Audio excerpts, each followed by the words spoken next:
whatever colour it is, carrot coloured. But I feel it. Bugger. Just let them dump it in front of the office door. Yeah, when you're ready. Okay, thanks.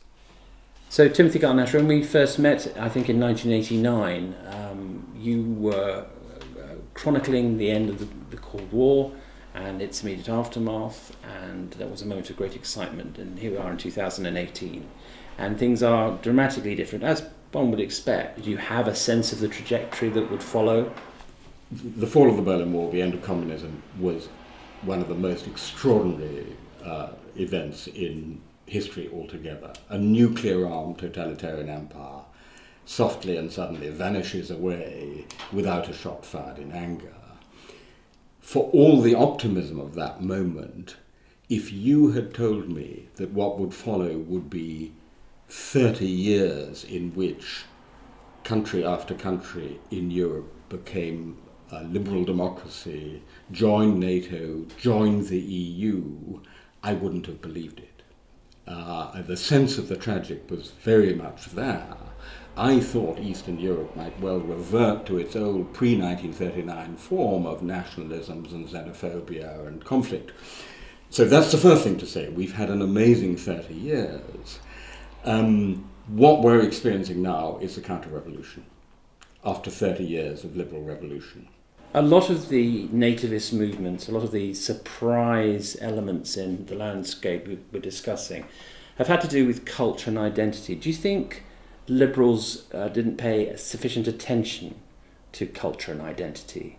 Absolutely. You remember that Edmund Burke, in his Reflections on the Revolution in France, famously said the age of sophisters, economists and calculators had come. And in a way, we liberals, we globalizers, were too much sophisters and economists. And we assumed that if, in aggregate, people were getting richer, things would be okay.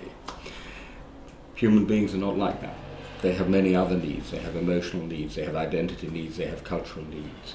I mean, if you had gone to sleep in any European society at the end of December 1988 and woken up today, you wouldn't recognize the country you were in as you walked the streets. So how do you build a counter-narrative to the nativist narrative? That is the question of questions that we're all struggling with. And one thing I would say is that I don't think we can just do it by brainstorming in a PR company. It has to be a narrative which is built on some reality of practical policy. The other thing I would say is liberals have too long been contemptuous of the nation, and actually liberal democracy, human rights, the rule of law, individual freedom, historically has best been secured by the liberal democratic nation state. And so we have to rediscover a liberal patriotism. What might a liberal patriotism look like? It would say, for starters, that we should be proud of Britain or proud of Germany or proud of the United States for the values we share, for the way of life we have, for the combination of individual liberty, free enterprise, social justice, the rule of law. In other words, the civic definition of the nation, of nationality, is absolutely key to the liberal patriotism. So the liberal patriotism you're describing is in no sense a nativist or ethnic patriotism. It's a patriotism based on values, based on institutional continuities, based on a sense of common purpose. Absolutely so, and which never asks the question, who are you really? The night Obama was elected, people were dancing in front of the White House, and there was a guy there who looked to me probably Central American Hispanic, and I did this idiotic thing of stopping him and saying, "Excuse me, can I ask, where are you from?"